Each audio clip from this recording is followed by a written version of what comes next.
আমাদের দুজনকে ঘরে বন্দি রেখে বাইরে ড্রয়িংয়ে চলছে ডেকোরেশন। কেন ডেকোরেশন করা হচ্ছে সেটা একটু পরেই তোমরা বুঝতে পারবে। যাই হোক, ফ্রেশ হয়ে এই ড্রেসটা পরে নিয়েছিলাম, আর এই ড্রেসটা আমাকে দিয়েছে সঞ্জুদা গিফট।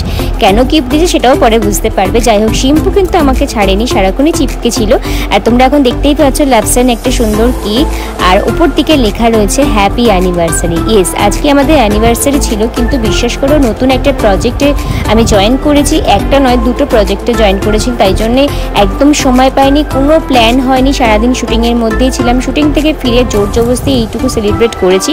আর রাত্রে একটু খাওয়া দাওয়া বলতে ফ্রাইড রাইস, বিরিয়ানি সব মিলিয়ে মিশিয়ে খাওয়া দাওয়া করেছি। আর এই যে আমার দাদা, এই যত নষ্টের গোড়া এইসব করার জন্য। যাই হোক, আমরা একটা সময় পেলে একটা বড় সেলিব্রেশন করার ইচ্ছে আছে, দেখা যাক কতটা কি হয়। তো চলো, আজকে এই পর্যন্ত, আবার দেখা হচ্ছে খুব তাড়াতাড়ি তোমাদের সঙ্গে কোনো মিনি ব্লগ বা ব্লগে। আজকে আমরা কেক খেতে থাকি, ডিনার করতে থাকি, আর তোমরা আমাকে এরকম সুন্দর সুন্দরভাবে মিষ্টি মিষ্টি কমেন্ট করতে থাকো। Love you.